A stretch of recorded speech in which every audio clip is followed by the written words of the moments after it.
Welcome to the third episode of Just Make Something at Home.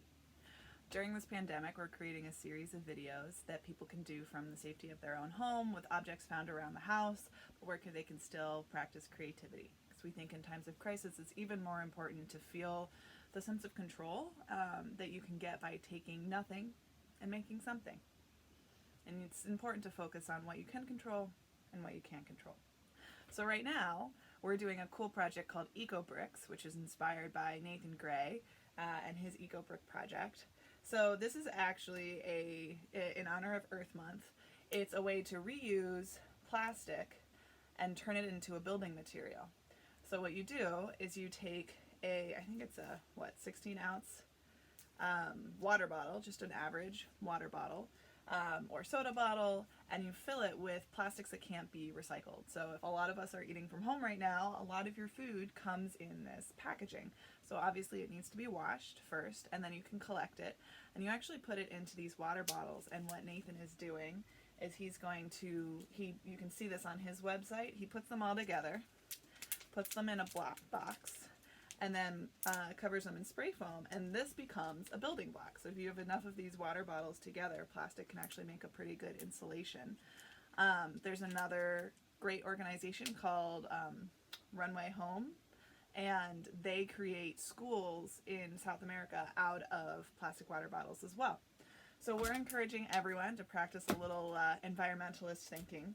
And you can see I have a bag here of plastic that I collected from our office.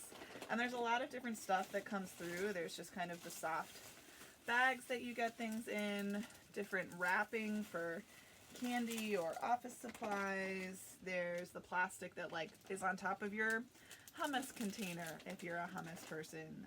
Some of the larger ones, like this was a cookie tray, it's actually still pretty soft, so you can cut these up and put them inside the water bottles as well.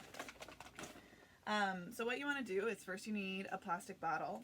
I actually don't drink out of plastic bottles because of my commitment, personal commitment to using less, but unfortunately I have found that in my walks outside right now, there are a lot of them to find. So you can add another layer of environmentalism by walking outside, picking up plastic water bottles, of course, washing your hands very well, washing the water bottles very well.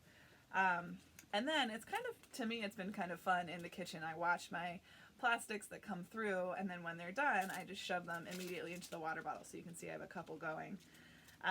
So some of them are small enough that you can just put them directly inside.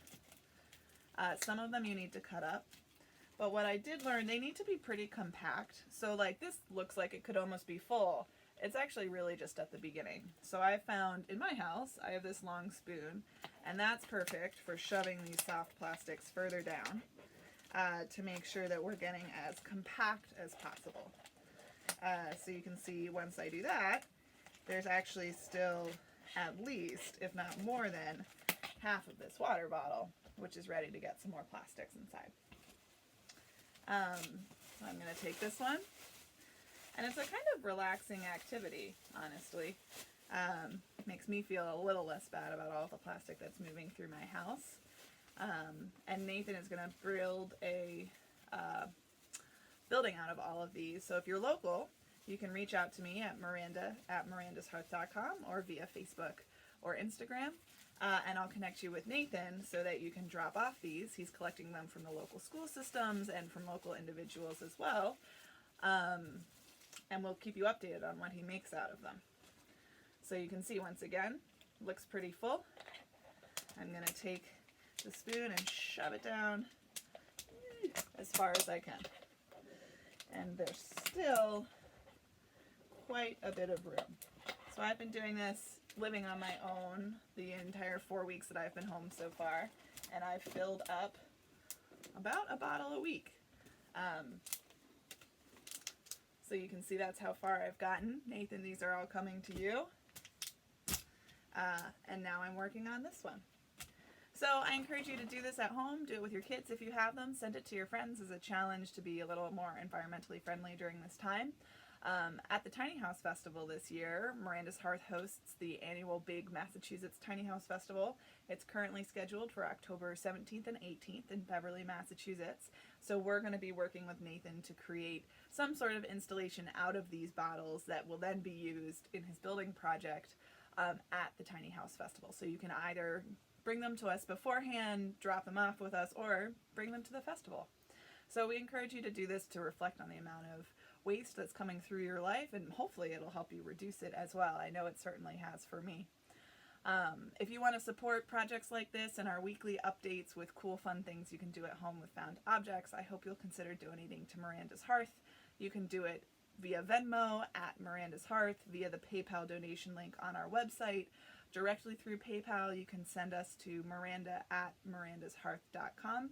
We're also still accepting checks to our office space, which we have access to, although we're obviously keeping it very limited. So we appreciate any and all support. We're doing free programming every day of the week to keep people connected and keep people creative during this strange time that we find ourselves in. So I hope that you get to make some EcoBricks from home, and if you do, please send us a picture. We'd love to focus it on our Instagram, our social media, our website, to show that people are still going, they're still making. If you want to make things together, you can join us every Wednesday night from 7 to 9 for Just Make Something at Home. You can call into our video call and see what other people are making in the Hearth community. You can also join us for lunch every Tuesday and Thursday. We're joining together just to have lunch and to have those kind of casual encounters that we're all missing so much right now. So stay safe, stay creative, and I hope you get to make something.